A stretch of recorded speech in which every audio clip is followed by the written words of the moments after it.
அனைவருக்கும் வணக்கம். ட்ரைபர்ட் சீசனோட தமிழ் வகுப்புல இன்னைக்கு நம்ம பார்க்க போறது பெயரெச்சத்தின் வகைகள். முதல்ல எச்சம்னா என்ன? அப்புறம் பெயரெச்சம்னா என்ன? அதோட வகைகள் அதான் பார்க்க போறோம்.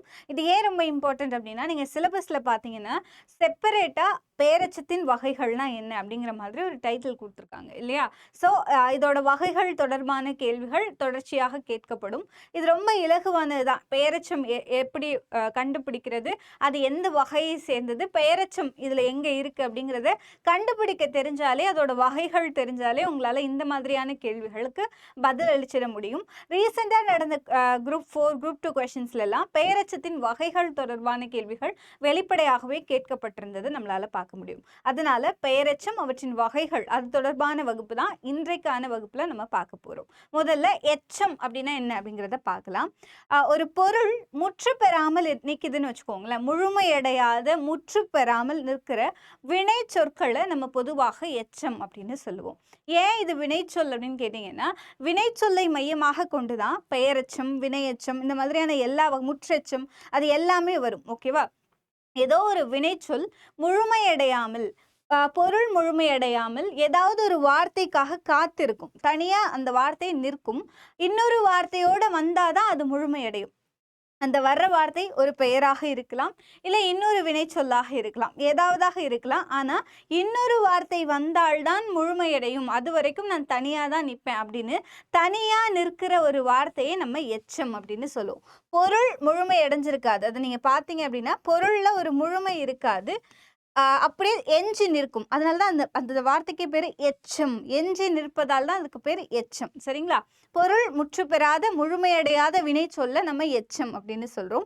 வினைமுற்றின் விகுதி குறைந்த பகுதியையும் நம்ம எச்சம்னு சொல்லலாம். வினை முற்று இருக்கு இல்லையா? இப்ப சென்றான் அப்படின்ற வார்த்தை இருக்குன்னு வச்சுக்கோங்களேன். இது வினைமுற்று இல்லையா? இதோட விகுதி எது அப்படின்னு பாத்தீங்கன்னா ஆண். இது ஆண்பால் வினைமுற்று விகுதி.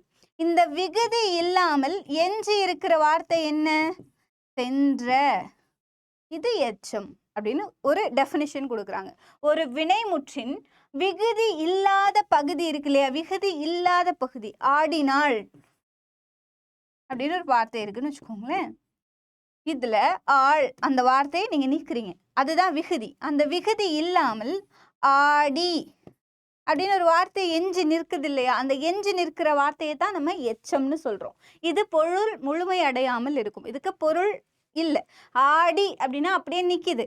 ஆடிய மாணவி, இல்லை ஆடினாள் அப்படின்னு ஏதாவது ஒரு வார்த்தை அதுக்கு தேவை, தன்னை முழுமைப்படுத்தி கொள்வதற்காக. தன்னை முழுமைப்படுத்தாமல் இன்னொரு வார்த்தைக்காக எஞ்சி நிற்கக்கூடிய வார்த்தையை நம்ம எச்சம்னு சொல்றோம். புரிஞ்சுதா? எக்ஸாம்பிள்ஸ்: படித்த, எழுதிய, பேசிய, பாடிய, ஆடிய, ஓடிய, சென்ற, வந்த, கொண்டு, கேட்டு, இந்த மாதிரி நிறைய வார்த்தைகள் இருக்கு. எஞ்சிய வார்த்தைகள், எச்சமாக நிற்கிற வார்த்தைகள் நிறைய இருக்கு. பக்கத்துல இன்னொரு வார்த்தையை வர வச்சுதான் அது முழுமையடையும். இதுதான் எச்சம்னா என்ன அப்படிங்கிறதுக்கான டெஃபினிஷன். புரிஞ்சுதா? எச்சம்னா என்னன்னு இப்ப புரியுதா? இதுல பெயரெச்சம்னா என்ன அப்படிங்கிறது தான் நம்மளோட இன்னைக்கான வகுப்பு. வினையெச்சம் இன்னொரு நாள்ல பார்க்கலாம். பெயரெச்சம் அதுலயே இருக்கு. பெயர் எச்சம். ஒரு பெயரை கொண்டு அந்த எச்சம் முழுமையடையும். அதனால்தான் அதற்கு பெயர் பெயரெச்சம். சிம்பிளா சொல்ல போனா அந்த எஞ்சின் இருக்கக்கூடிய அந்த முழுமையடையாத எச்ச வினையானது ஒரு பெயரை கொண்டு முடிவடைஞ்சிச்சு. எந்த பெயராக வேணா இருக்கலாம். ஒரு விலங்கோட பெயரா இருக்கலாம், மனிதனோட பெயரா இருக்கலாம், பறவையோட பெயரா இருக்கலாம், பொது பெயரா இருக்கலாம், எந்த பெயரா வேணாலும் இருக்கலாம். ஏதாவது ஒரு பெயர் சொல்லை கொண்டு முழுமையடைஞ்சிச்சு அப்படின்னா அது நம்ம பெயரெச்சம் அப்படின்னு சொல்லுவோம். அதுவே வினையை கொண்டு முடிஞ்சா வினையெச்சம். வினையெச்சம் தொடர்பாக நம்ம இப்போ பார்க்கல. பெயரெச்சம் மட்டும்தான் நம்ம ஃபோக்கஸ் பண்ண போறோம். ஒரு பெயரை கொண்டு முழுமையடைஞ்சது அந்த எச்சம் அப்படின்னா அது பெயரெச்சம். பெயரெச்சத்தை கண்டுபிடிப்பதற்கான ஒரு இலகுவான வழி என்ன அப்படின்னா, பெரும்பாலும் பெயரெச்சம் அ அப்படின்ற விகுதியிலேயே முடியும். அந்த பெயரெச்ச சொல்லானது அ அப்படின்ற விகுதியில முடியும். ஃபார் எக்ஸாம்பிள், பாடிய, ஓடிய, ஆடிய, தேடிய, எந்த வார்த்தை வேணாலும் நீங்க வச்சுக்கோங்களேன். ஓகே, இப்படி எந்த வார்த்தையை நீங்கள் எடுத்தாலும் அதோடைய கடைசி எழுத்து இருக்கு இல்லையா? அந்த எழுத்தை கடைசி எழுத்தை பார்த்தீங்கன்னா அ அப்படின்ற சவுண்டில் இருக்கும். அ அப்படின்ற விகுதி பெற்று இருக்கும். இப்படி அ அப்படிங்கிற சவுண்டில் முடிஞ்சிச்சு அப்படின்னா பெரும்பாலும் பெயரெச்சம் அ அப்படின்ற சொல்லல தான் முடியும். அதை வச்சே நீங்கள் பெயரெச்சம்னு கண்டுபிடிச்சிடலாம். பெயரெச்சத்தை இயல்பாக கண்டுபிடிக்கிறதுக்கான வழிமுறை என்ன அப்படின்னா, முதல் விஷயம் அது எச்ச சொல்லாக இருக்கும். ரெண்டாவது அது அப்படின்ற ஒரு விகுதியோட இருக்கும். மூணாவது அதற்கு பக்கத்துல ஒரு பெயர் சொல் வந்திருக்கும், ஒரு வினை வந்திருக்காது. கண்டிப்பா ஒரு பெயர் சொல்லை கொண்டு முடிஞ்சிருக்கும். இதுதான் பெயரெச்சத்தை கண்டுபிடிப்பதற்கான வழிமுறை. இப்ப ஃபார் எக்ஸாம்பிள், படித்த கயல்விழி பாருங்களேன். படித்த இந்த வார்த்தையை எடுத்துக்கோங்க. படித்த எச்சமாக இருக்கு. என்ன எச்சம்னு கண்டுபிடிக்கணும்னா கடைசி லெட்டர் பார்க்கணும். கடைசி லெட்டர் ஆல முடிஞ்சிருக்கு அப்படின்னா அது கண்டிப்பா பெயரெச்சமா இருக்கு. 50% நமக்கு சான்சஸ் இருக்கு. பக்கத்துல பாருங்க, கயல்விழி ஒரு பெயர் சொல்லை கொண்டு முடியுது. இந்த படித்த கயல்விழி முடிஞ்சுட்டா, அர்த்தம் வந்துட்டா, அப்போ இது என்ன எச்சம் அப்படின்னா பெயரெச்சம். ஒரு பெயரை கொண்டு முடிஞ்சது அப்படின்னா அது கண்டிப்பாக பெயரெச்ச சொல்லாக இருக்கும். பேசிய கோதை, இதை பாருங்களேன். பேசிய எச்சமாக இருக்கு. ஆங்கிற ஒரு சத்தம் அங்க வருது. பேசிய ஆங்கிற விகுதி பெற்று இருக்கு. இந்த பக்கம் கோதை அப்படிங்கிற ஒரு பெயர் சொல்லை கொண்டு முடியுது. அப்போ இது பெயரெச்சம். சென்ற மாணவன், சென்ற அப்படிங்கிறது எச்ச சொல். கடைசி எழுத்து ஆங்கிற விகுதி பெற்றிருக்கு. 50% இது பெயரெச்சம் தான். பக்கத்துல பாத்தீங்கன்னா மாணவன், மாணவன்றது ஒரு பெயர் சொல். ஓகே, இப்படி பெயர் சொல்லை கொண்டு முடிஞ்சிச்சு அப்படின்னா அது பெயரெச்சம். கேட்ட பாடல், கேட்ட அப்படிங்கிறது எச்சமாக நிற்கிறது. கடைசி சத்தம் ஆங்கிற சத்தத்துல வருது. ஆமா. பக்கத்துல பாடல், பாடல்ங்கிற ஒரு பெயர் சொல்லை கொண்டு அது முடியுது. இந்த இடத்துல வர்றது எல்லாமே பெயர் சொல், வினையாக இருக்காது. வினையை கொண்டு முடிஞ்சிச்சுன்னா அது வினை எச்சமாக மாறிடும். பெயரை கொண்டு முடிஞ்சதுனாலதான் அது பெயரெச்சம். ஓகேவா? ஆடிய மயில், ஆடிய எச்ச சொல், ஆங்கிற ஒரு விகுதி பெற்றிருக்கு. மயில் அப்படின்றது ஒரு பறவையோட பெயர். அப்போ இது பெயரெச்சம். இப்படி எச்ச சொல்லாக ஒரு பக்கம் இருந்து இந்த பக்கம் ஒரு பெயரை கொண்டு முடிஞ்சது அப்படின்னா அது பெயரெச்சம். ரொம்ப இலகுவானது. பெயரெச்சத்திற்கு நடுவே வல்லினம் மிகுமா மிகாதா அப்படின்னு கேட்டீங்கன்னா நிச்சயம் பெயரெச்சத்திற்கு நடுவே வல்லினம் மிகாது. இது இன்னொரு பாயிண்ட், நல்லா ஞாபகம் வச்சுக்கோங்க. பேசிய கோதை, இந்த இடத்துல பேசிய கோதை அப்படின்னு வராது. படித்த கயல்விழி, இந்த இடத்துல இக்கு வராது. ஏன் வராது? பெயரெச்சத்திற்கு நடுவே வல்லினம் மிகாது. சென்ற இங்க கேட்ட பாடல் இப்படி போடக்கூடாது. கேட்ட பாடல் அப்படின்னு போடக்கூடாது. ஏனென்றால் பெயரெச்சத்திற்கு நடுவே பெயரெச்சத்தில் வல்லினம் மிகாது. ஆடிய மயில், கேட்ட பாடல், சென்ற மாணவன், பேசிய கோதை, படித்த கயல்விழி, இந்த எந்த இடத்துலையும் உங்களுக்கு வலி மிகாது. காரணம் பெயரெச்சத்தில் வலி மிகாது. ஓகேவா? பெயரெச்சம் எப்படி கண்டுபிடிக்கிறதுன்னு ஞாபகம் இருக்கா? ஃபர்ஸ்ட் அது எச்ச சொல்லா இருக்கனான்னு பார்க்கணும். அடுத்து அதோடைய கடைசி விகுதி அப்படிங்கிற சவுண்ட்ல இருக்கான்னு பார்க்கணும். பக்கத்துல ஒரு பெயர் சொல் வந்திருக்கான்னு பார்க்கணும். அப்படி வந்துருந்துச்சுன்னா அது பெயரெச்சம். நடுவுல எந்த வலியும் மிகாம இருந்துச்சுன்னா நீங்க கன்ஃபார்ம் பண்ணிக்கலாம் அது பெயரெச்சம் தான் அப்படின்னு. ஓகேவா? அடுத்து பார்க்கலாமா? அடுத்து பெயரெச்சத்தோட வகைகள். பெயரெச்சம் எப்படின்னு நம்மளால ஈஸியா கண்டுபிடிச்சிட முடியும். அப்ப அதோட வகைகள் எப்படி நீங்க கண்டுபிடிக்கணும்? இதுதான் கொஸ்டின். பெயரெச்சம் எதுன்னு கேட்க மாட்டாங்க. மேக்சிமம் பெயரெச்சத்தோட வகைகள் தான் கேட்குறாங்க. இதுல நம்ம காலத்தின் அடிப்படையில 3 வகையில நம்மளால பெயரெச்சத்தை வகைப்படுத்த முடியும். காலத்தின் அடிப்படையில் நல்லா ஞாபகம் வச்சுக்கோங்க. காலத்தின் அடிப்படையில் பெயரெச்சம் 3 வகை. நம்ம முக்காலம் சொல்லுவோம் இல்லையா? இறந்த காலம், நிகழ்காலம், எதிர்காலம். இதன் அடிப்படையில் ஓகே, இறந்த கால பெயரெச்சம், நிகழ்கால பெயரெச்சம், எதிர்கால பெயரெச்சம் அப்படின்னு 3 வகைப்படுத்தலாம். இப்படி பெயரெச்சம் வகைப்படும். சாதாரண ஒரு வார்த்தையை எடுத்துக்கோங்க. இப்ப பாடிய மாணவன் அப்படின்னு இருக்கு இல்லையா? பாடிய மாணவன் என்ன அர்த்தம்? அது இறந்த காலத்துல நிகழ்ந்துருச்சு அப்படின்னு அர்த்தம். பாடுகின்ற மாணவன் அப்படின்னா அது நிகழ்காலத்துல நடக்குதுன்னு அர்த்தம். பாடும் மாணவன் அப்படின்னா அது எதிர்காலத்துல நடக்குதுன்னு அர்த்தம். இப்படி எந்த காலத்தில் அது நிகழ்கிறதோ, அந்த வினை எந்த காலத்துல நிகழ்கிறதோ அதை வச்சு அந்த பெயரெச்சத்தை வகைப்படுத்த முடியும். ஓகேவா? இப்ப படித்த கயல்விழி அப்படின்னு ஒரு ஸ்டேட்மெண்ட் இருக்கு. படித்த கயல்விழி, படித்த அப்படின்னா என்ன அர்த்தம்? அவ ஏற்கனவே படிச்சு முடிச்சிட்டான்னு அர்த்தம் இல்லையா? படித்த அப்படிங்கிறது இறந்த காலம். இத்து அப்படிங்கிற வார்த்தை வந்துடுச்சுனாலே இது இறந்த கால இடைநிலை. நமக்கு தெரியும். கிறு, கின்று அப்படிங்கிற வார்த்தை வந்துச்சு அப்படின்னா அது நிகழ்கால இடைநிலை.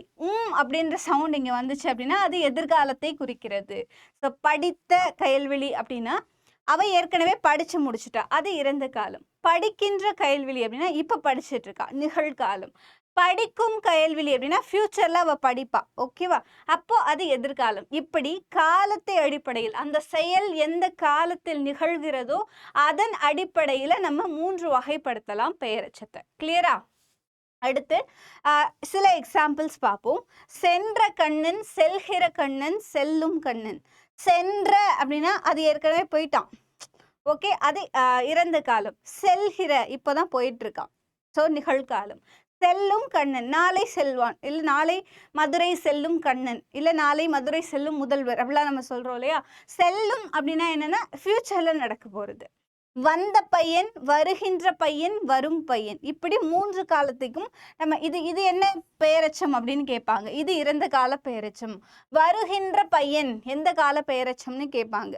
நிகழ்கால பெயரெச்சம். வரும் பையன் இது எந்த கால பெயரெச்சம் அப்படின்னு கேட்பாங்க. எதிர்கால பெயரெச்சம். இப்படிதான் கொஸ்டின்ஸ் கேட்பாங்க. கேட்ட பாடல், கேட்கிற பாடல், கேட்கும் பாடல், இப்படி 3 ஆப்ஷன் கொடுத்துட்டு பின்வருவனவற்றுள் எதிர்கால பெயரெச்சத்தை குறிப்பிடுக அப்படின்னு கேட்பாங்க. அப்ப கேட்கும் பாடல் அப்படின்னு நீங்க ஆன்சர் பண்ணணும். இந்த மாதிரி கொடுத்துட்டு நிகழ்கால பெயரெச்சம் எது அப்படின்னு கேட்பாங்க. அப்ப செல்கிற கண்ணன் அதுதான் நிகழ்கால பெயரெச்சம் அப்படி நீங்க கண்டுபிடிக்கணும். இப்படி 4-5 சென்டென்சஸ் கொடுத்துட்டு இதுல எது நிகழ்கால பெயரெச்சத்தை சேர்ந்தது, எது எதிர்கால பெயரெச்சத்தை சேர்ந்தது, எது இறந்த கால பெயரெச்சத்தை சேர்ந்தது, அந்த மாதிரி கொஸ்டின் கேட்பாங்க. இப்படிதான் ரீசெண்டா கொஸ்டின் ஃப்ரேம் பண்ணிட்டு இருக்காங்க. ஸோ இது உங்களுக்கு கண்டுபிடிக்க தெரியணும். எது எதிர்காலம், எது நிகழ்காலம், எது இறந்த காலம். சரிங்களா? இது காலத்தின் அடிப்படையில். காலம் அல்லாது பொதுவாக நம்ம அது வெளிப்படுத்துற தன்மையை வைத்து 2 வகையாக நம்ம பிரிக்கிறோம். தெரிநிலை பெயரெச்சம், குறிப்பு பெயரெச்சம். தெரிநிலை பெயரெச்சம் அப்படின்னா என்ன அர்த்தம்னா வெளிப்படையாக தெரியும் அப்படின்னு அர்த்தம். குறிப்பு பெயரெச்சம்னா குறிப்பால் மட்டுமே நம்மால் அறிந்து கொள்ள முடியும் அப்படின்னு அர்த்தம். ஸோ 2க்கும் வித்தியாசம் இருக்கு. தெரிநிலை பெயரெச்சம் அப்படின்னா என்னன்னா காலம் வெளிப்படையாக தெரியும். முதல் விஷயம், காலம் ரொம்ப வெளிப்படையாக நமக்கு தெரியும். என்ன வெளிப்படையா தெரியும்னா எந்த காலத்துல அந்த விஷயம் நடந்திருக்கு அப்படிங்கிற விஷயம் வெளிப்படையாக தெரியும். இப்ப நம்ம பார்த்தோம் இல்லையா இந்த எக்ஸாம்பிள்ஸ், இது எல்லாமே தெரிநிலை பெயரெச்சத்துக்கு எக்ஸாம்பிள் தான். ஏன்னா இது எல்லாத்துலேயுமே காலம் வெளிப்படையாக தெரிகிறது. காலம் வெளிப்படையாக தெரிஞ்சிடுச்சு அப்படின்னா அது நிச்சயமாக தெரிநிலை பெயரெச்சம் தான். அப்போ இப்போ பார்த்தது எல்லாமே தெரிநிலை பெயரெச்சத்துக்குள்ளே தான் வரும். ஓகேவா? காலம் வெளிப்படையாக காட்டும். அது நிகழ்காலமா, எதிர்காலமா, இறந்த காலமா அப்படின்ற 3 காலங்கள் வெளிப்படையாக தெரியும். 2வது செயல் வெளிப்படையாக தெரியும். என்ன செஞ்சிட்டு இருக்காங்க? படித்த மாணவன் அப்படின்ற வார்த்தை இருக்குன்னு வச்சுக்கோங்களேன். படித்த அப்படின்னா அது பாஸ்ட் டென்ஸ்ல 1 காலம் வெளிப்படையா தெரியுது. படிக்கிறது அப்படிங்கிற செயல் வெளிப்படையாக தெரிகிறது. செயலும் வெளிப்படையாக தெரியும். ஓகேவா? செயலும் வெளிப்படையா தெரியும். அடுத்து செய்பவன் முதலான 6ம் எஞ்சி நிற்கும். செய்பவன் யார்? அவர் செய்கிற செயல் என்ன, என்ன கருவி, என்ன நிலம், எந்த காலம் அப்படிங்கிற 6 விஷயங்கள் இருக்கு இல்லையா? அந்த 6 விஷயத்தையும் நம்மளால அதுல கண்டுபிடிச்சுக்க முடியும். அப்படி இருந்துச்சு அப்படின்னா அது தெரிநிலை பெயரெச்சம். ஃபார் எக்ஸாம்பிள், உண்ட இளங்கோவன் இந்த சென்டென்ஸை எடுத்துக்கோங்க. இதுல உண்ட அப்படிங்கிற வார்த்தையை எடுங்க. இது எஞ்சின் இருக்குது 1, ஆங்கிற ஒரு விகுதி பெற்றிருக்கிறது 2, 3வது இளங்கோவன் அப்படிங்கிற பெயரை கொண்டு முடியுது. அப்ப இது பெயரெச்சம். ஓகேவா? ஆனா இது என்ன வகையான பெயரெச்சம்னு நீங்க கண்டுபிடிக்கணும். ஒருவேளை காலத்தின் அடிப்படையில கேட்டாங்க அப்படின்னா உண்ட அப்படிங்கிறது இறந்த கால பெயரெச்சம். ஈஸியா கண்டுபிடிச்சிடுவீங்க. இது காலத்தின் அடிப்படையில கேட்கல, இது தெரிநிலை பெயரெச்சமா குறிப்பு பெயரெச்சமான்னு கேட்குறாங்க அப்படின்னா நீங்க எப்படி கண்டுபிடிக்கலாம்? இதில் காலம் வெளிப்படையாக தெரிகிறது. உண்ட காலம் வெளிப்படையா தெரிஞ்சிச்சா? உண்ட அப்படிங்கிறது உண்ணுகிற அப்படிங்கிற ஒரு செயலை குறிக்குது. காலமும் செயலும் வெளிப்படையாக தெரிந்தால் அது தெரிநிலை பெயரெச்சம். இன்னும் ஃபர்தரா இல்லை, உங்களுக்கு கன்ஃபியூஷன் கண்டிப்பா இருக்கு அப்படின்னா இந்த 6 விஷயங்கள் அதுல தெரியுதான்னு நீங்க பார்க்கலாம். என்ன 6 விஷயங்கள்? செய்பவன், கருவி, நிலம், செயல், காலம், செய்பொருள். இந்த 6 விஷயங்கள் இதுல வெளிப்படையா தெரியும். செய்பவன் யாரு? இளங்கோவன். கருவி என்ன? தட்டு வச்சிருக்கான், சாப்பிட்றான் இல்லையா? கருவி தட்டு. நிலம் எங்க உட்காந்து சாப்பிட்றான், வீட்டில் உட்காந்து சாப்பிட்றான், தரையில உட்காந்து சாப்பிட்றான், பள்ளியில், அந்த மாதிரி ஒரு நிலம் அங்க இருக்கும். செயல், செயல் என்ன, உண்ணுதல், உண்ணுதல்ங்கிற செயலை செய்யறான். காலம், உண்ட இளங்கோவன், அப்ப பாஸ்ட் டென்ஸ். செய்பொருள் என்ன, உணவு, அங்க என்னத்தை அவன் சாப்பிட்றான், உணவு. இந்த 6 விஷயங்கள் இந்த வார்த்தைக்குள்ள எஞ்சி நிற்கிறது. உங்களால அதை கண்டுபிடிச்சிட முடியும். இப்படி காலத்தையும் செயலையும் செய்பவன் முதலான 6 விஷயங்களையும் தனக்குள்ள வச்சிருந்துச்சு அப்படின்னா அது தெரிநிலை பெயரெச்சம். புரிஞ்சுதா? இப்ப இது எல்லா விஷயத்துக்குமே பொருந்தும். இப்ப பாருங்க, இப்போ வந்த பையன் அப்படின்ற வார்த்தையை எடுத்துக்கோங்க. வந்த அப்படின்றது பாஸ்ட் டென்ஸ், இறந்த காலத்தை நமக்கு காட்டுது. வந்த, வா, வருதல் அப்படிங்கிற செயலை வெளிப்படையாக காட்டுது. வந்தவன் யாரு, ஒரு பையன். அவன் செய்யற செயல் என்ன, வருகிறான். நிலம் என்ன, ரோடு, சாலையில வந்துட்டு இருக்கான், ஏதோ ஒரு பர்பஸ்க்காக வர. இப்படி இந்த 6 விஷயங்கள் இருக்கு இல்லையா, அந்த 6 விஷயங்களையும் தனக்குள்ள வச்சிருக்க ஒரு வார்த்தை, அது தெரிநிலை பெயரெச்சம். இந்த 6 விஷயங்கள் நீங்க கண்டுபிடிக்கணும்னு அவசியம் இல்லை. 2 விஷயங்கள் நீங்க கண்டுபிடிச்சா போதும். 1, அதுல காலம் வெளிப்படையாக தெரியணும். 2வது அதோட செயல், அவன் என்ன செயல் செய்யறான் அப்படிங்கிற விஷயம் வெளிப்படையாக தெரிஞ்சிச்சு அப்படின்னா அது தெரிநிலை பெயரெச்சம். ஓகேவா, கிளியரா? அப்ப குறிப்பு பெயரெச்சம்னா என்ன அப்படின்னா காலத்தை உணர்த்தாது. காலம் நமக்கு தெரியாது, மேபி அதுல மறைமுகமா இருக்கலாம், ஆனா வெளிப்படையாக அது காலத்தை சொல்லாது. 2வது செயலும் தெரியாது. அவன் என்ன பண்ணா, என்ன செஞ்சா, என்ன செய்யறாங்க அப்படிங்கிற செயல் நமக்கு தெரியாது. அப்ப வேற என்னதான்ப்பா தெரியும் அப்படின்னா பண்பை மட்டும் உணர்த்தும். ரொம்ப முக்கியமான விஷயம் இது, நல்லா தெரிஞ்சுக்கோங்க. குறிப்பு பெயரெச்சம் பண்பை மட்டும் உணர்த்தும், அதோட தன்மையை நம்மளால உணர்ந்துக்க முடியும். மற்றபடி அங்க என்ன நடக்குது, எந்த காலத்துல அது நடந்தது, அந்த விஷயங்கள் நமக்கு தெரியாது. குறிப்பால வேணா தெரிஞ்சுக்கலாம், டைரக்டா நமக்கு தெரியாது.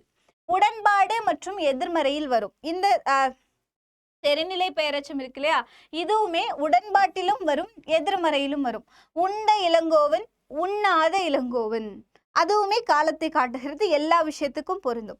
ஸோ உடன்பாட்டிலும் வரும், எதிர்மறையிலும் வரும். அதே தான் குறிப்பு பெயரெச்சமும், உடன்பாட்டிலும் வரும், எதிர்மறையிலும் வரும். ஓகேவா?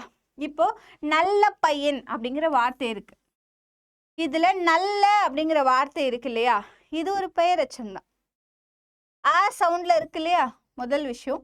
நல்ல அப்படிங்கிற ஒரு வார்த்தை, அது ஏன் பெயரெச்சம் அப்படின்னா நீங்க எல்லா ரூல்ஸையும் கொண்டு வாங்க. இது ஒரு எச்ச சொல், ஆங்கிற அந்த விகுதி கொண்டு வந்திருக்கு, இந்த பக்கம் ஒரு பெயரை கொண்டு முடியுது, அப்ப இது பெயரெச்சம் அப்படின்னு நீங்க கண்டுபிடிச்சிருவீங்க. ஆனா இது தெரிநிலை பெயரெச்சமா குறிப்பு பெயரெச்சமான்னு எப்படி கண்டுபிடிப்பீங்க அப்படின்னா இந்த வார்த்தையை எடுத்து பாருங்க. இதுல காலம் இருக்கா, நல்ல பையன் அப்படிங்கிறது காலத்தை காட்டுதா.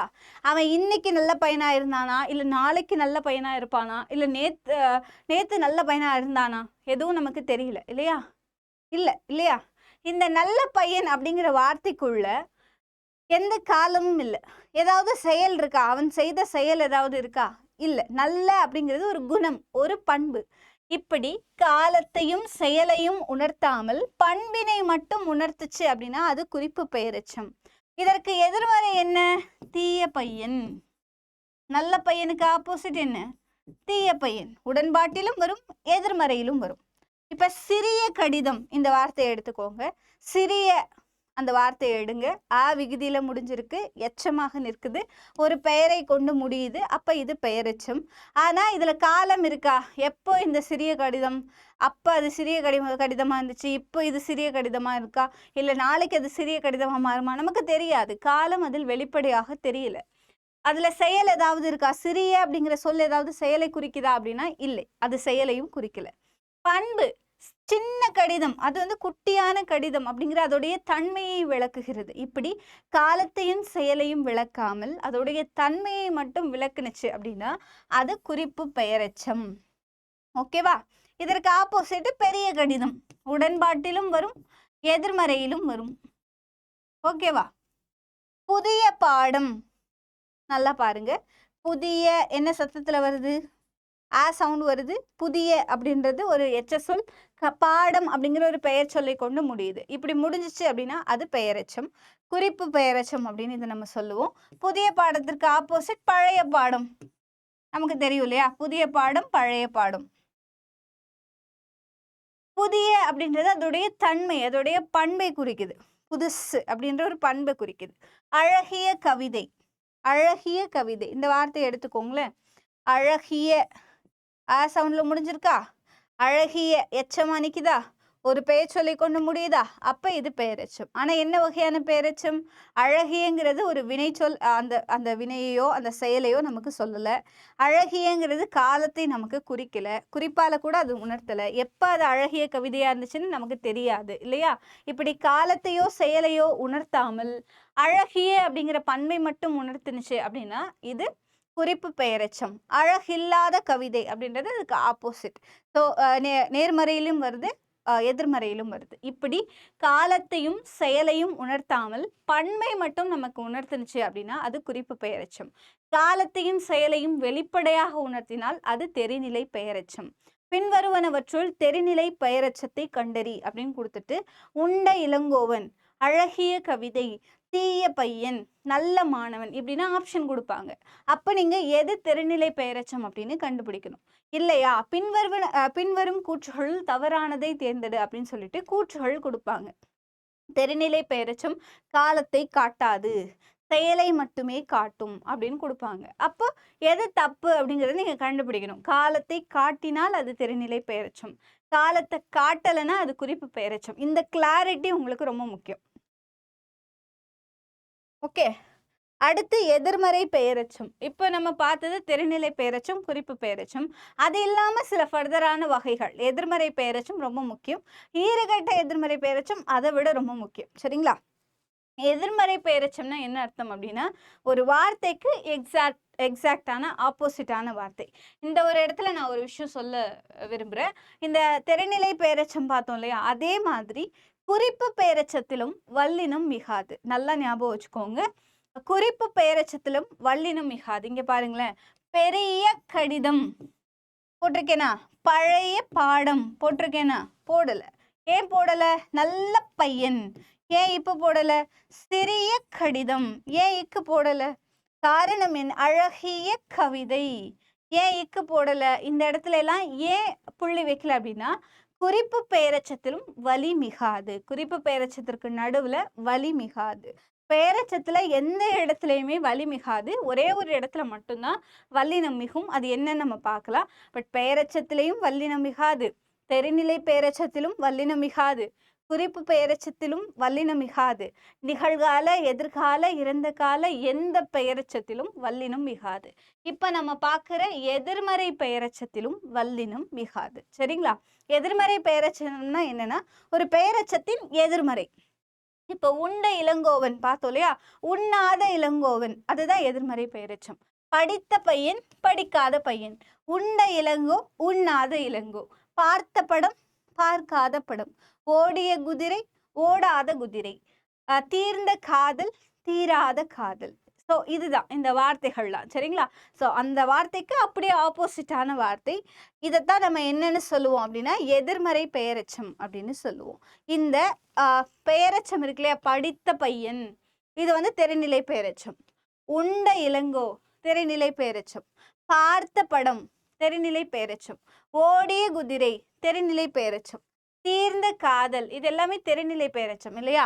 இது எல்லாமே தெரிநிலை பெயரெச்சம் தான். ஆனா ஆப்போசிட்டா இருக்கு பாருங்க. படிக்காத பையன், உண்ணாத இளங்கோ, பார்க்காத படம், ஓடாத குதிரை, தீராத காதல். இந்த வார்த்தைகள் எல்லாமே ஆப்போசிட், எதிர்மறை பெயரெச்சம். ஆனா எந்த இடத்துலையுமே வல்லினம் மிகல. பாத்தீங்களா?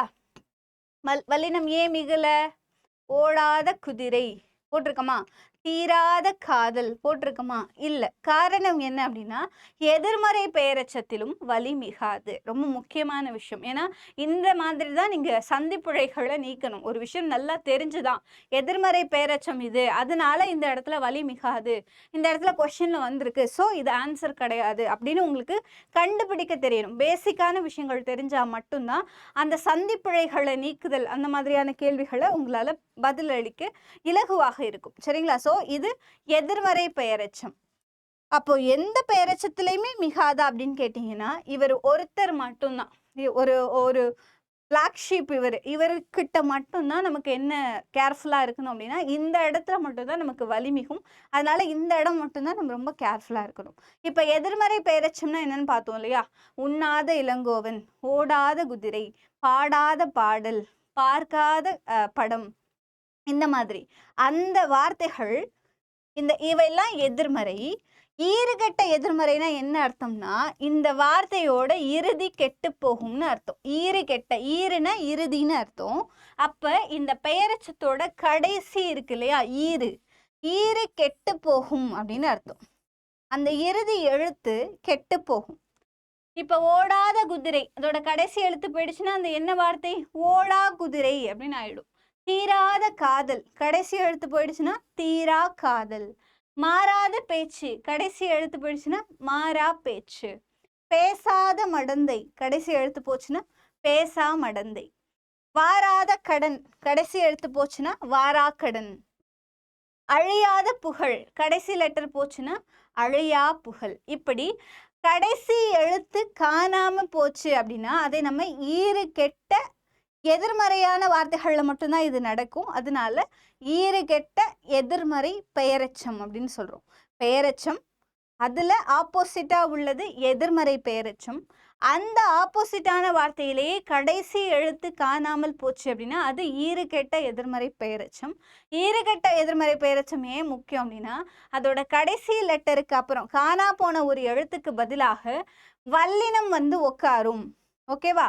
ஓடா குதிரை இக்கு வந்துருச்சு. தீரா காதல், மாறா பேச்சு. இங்க ஏன் பேசாயும் வரல? ஏன்னா இது வல்லினம் கிடையாது இல்லையா? இங்க கசதப வந்தாதான் வலி மிகணும். ஸோ பேசா மடந்து அப்படியே இருக்கு. வாரா கடன், அழியா புகழ். இப்படி கடைசி லெட்டர் காணா போச்சுன்னா அதுக்கு பதிலாக வலி மிகும் அந்த இடத்துல. அப்படி ஞாபகம் வச்சுக்கோங்க. ஈறுகெட்ட எதிர்மறை பெயரெச்சத்துல மட்டும்தான் வலி மிகும். மற்ற எந்த வகையான பெயரெச்சத்திற்கு பின்னாடியும் நிச்சயமாக வலி மிகாது. இப்போ நம்ம பார்த்துருக்கோம் எச்சம்னா என்னன்னு. ஒரு முழுமையடையாத முற்று பெறாத ஒரு சொல்ல நம்ம எச்சம்னு சொல்றோம். அது ஒரு வினை சொல்லாக இருக்கும் பெரும்பாலும். அது ஒரு பெயர் சொல்லை கொண்டு முடிஞ்சிச்சுன்னா அது பெயரெச்சம். வினை சொல்லை கொண்டு முடிஞ்சிச்சுன்னா வினையெச்சம். நம்ம பெயரெச்சம் மட்டும்தான் பார்க்க போறோம். பெயரெச்சத்தை கண்டுபிடிக்கிறதுக்கான வழிமுறைகள் 3. முதல்ல அந்த வார்த்தை எச்சமாக இருக்கான்னு கண்டுபிடிக்கணும். அதுக்கப்புறம் அதோடைய விகுதி அந்த கடைசி எழுத்து இருக்கு இல்லையா, அது அ சவுண்ட்ல வந்திருக்கா அப்படிங்கிறத நீங்க பார்க்கணும். 3வது அந்த வார்த்தைக்கு பக்கத்துல இருக்க வார்த்தை ஒரு கண்டிப்பாக ஒரு பெயர் சொல்லாக இருக்கணும். இப்படி இருந்துச்சு அப்படின்னா கண்டிப்பா அது பெயரெச்சம் அப்படின்னு நீங்க கண்டுபிடிச்சிடலாம். பெயரெச்சத்தை காலத்தின் அடிப்படையில 3ஆக நம்மளால பகுக்க முடியும். இறந்த கால பெயரெச்சம், நிகழ்கால பெயரெச்சம், எதிர்கால பெயரெச்சம். இறந்த கால பெயரெச்சம் அப்படின்னா என்னன்னா அந்த செயல் முழுமையடைஞ்சிருக்கும், முற்று பெற்றிருக்கும். படித்த மாணவன், பார்த்த படம், கேட்ட பாட்டு. அப்படி நிகழ்காலம்னா இப்ப நடந்துட்டு இருக்கும். படிக்கிற மாணவன், கேட்கிற பாட்டு, அந்த மாதிரி. எதிர்காலம்னா கேட்கும் பாட்டு, இனிமே ஃபியூச்சர்ல பார்க்கும் படம், பேசும் சித்திரம். இப்படி ஃபியூச்சர்ல நடக்க போறது. இப்படி காலத்தின் அடிப்படையில பெயரெச்சத்தை நம்மளால 3 வகைகளாக பகுக்க முடியும். அது இல்லாம எதை வெளிப்படுத்துகிறதோ அதன் அடிப்படையில தெரிநிலை பெயரெச்சம், குறிப்பு பெயரெச்சம் அப்படின்னு 2 வகைப்படுத்துவோம். காலத்தை வெளிப்படையாக காட்டும், செயலை வெளிப்படையாக காட்டும், செய்பவன் முதலான 6 விஷயங்களை அதற்குள்ள வச்சிருந்துச்சு அப்படின்னா அது தெரிநிலை பெயரெச்சம். ஓகே, உண்ட இளங்கோ அதை நம்ம எக்ஸாம்பிளா பார்த்தோம். குறிப்பு பெயரெச்சம்னா என்ன அர்த்தம்னா காலத்தை வெளிப்படையாக காட்டாது, செயலை நமக்கு வெளிப்படையாக காட்டாது, அதோடைய தன்மையினை பண்பை மட்டும் வெளிப்படையாக காட்டும். எக்ஸாம்பிள் நல்ல பையன், சிறிய கடிதம், புதிய பாடல், இந்த மாதிரியான வார்த்தைகள் நம்ம பார்த்தோம். ஸோ இதெல்லாமே தெரிநிலை பெயரெச்சம், குறிப்பு பெயரெச்சம். அதையும் தனியாக வச்சுக்கோங்க. பெயரெச்சத்திற்கு ஆப்போசிட்டா இருக்கதை நம்ம எதிர்மறை பெயரெச்சம்னு சொல்லுவோம். சாதாரணமாக இருக்க ஒரு வார்த்தையை ஆப்போசிட்டா யூஸ் பண்ணும்போது படித்த மாணவன், படிக்காத மாணவன், உண்ட இளங்கோ, உண்ணாத இளங்கோ, வந்த கண்ணன், வாராத கண்ணன். ஓகே, பாடிய கோதை, பாடாத கோதை. இப்படி ஆப்போசிட்டான விஷயங்களை நம்ம என்ன சொல்லுவோம்னா எதிர்மறை பெயரெச்சம்னு சொல்லுவோம். ஸோ இதையும் நகர்த்திட்டீங்க அப்படின்னா ஈறுகெட்ட எதிர்மறை பெயரெச்சம்னு ஒன்று இருக்கு. அந்த எதிர்மறை பெயரெச்சத்துல பாடாத கோதை அப்படின்னு இருந்துச்சுன்னா அந்த ஈறு கெட்டு த அப்படின்ற அந்த ஈறு கெட்டு பாடா கோதை அப்படின்னு மாறிடும். ஓடிய குதிரை பெயரெச்சம், ஓடாத குதிரைங்கிறது எதிர்மறை பெயரெச்சம். அந்த ஓடாதல த போய் ஓடா குதிரை அப்படின்னு சேர்ந்துச்சுன்னா அது ஈறுகெட்ட எதிர்மறை பெயரெச்சம். பெயரெச்சத்திலேயோ குறிப்பு பெயரெச்சத்திலேயோ இல்லை திரைநிலை பெயரெச்சத்திலேயோ இறந்த கால நிகழ்கால எதிர்கால பெயரெச்சத்திலேயோ எதிர்மறை பெயரெச்சத்திலேயோ எந்த இடத்துலையுமே வல்லினம் மிகவே மிகாது. ஈறுகெட்ட எதிர்மறை பெயரெச்சத்தில் மட்டும்தான் வல்லினம் மிகும். இந்த வகுப்பில் நம்ம 2 விஷயங்கள் பார்த்துருக்கோம். ஒன்று பெயரெச்சம், அதோடைய வகைகள், அது சார்ந்த தகவல்கள். அது இல்லாமல் எந்தெந்த பெயரெச்சத்தில் வலி மிகும், எந்தெந்த பெயரெச்சத்தில் வலி மிகாது, சந்திப்பிழையை எப்படி நம்ம களையணும் அப்படிங்கிற விஷயத்த செப்பரேட்டாக இதுலேயே ஒரு பாயிண்ட்டாக நான் ஆட் பண்ணியிருக்கேன். இந்த வகுப்பு உங்களுக்கு புரிஞ்சிருக்கும் அப்படின்னு நான் நம்புகிறேன். அடுத்த வகுப்பில் சந்திக்கலாம். நன்றி.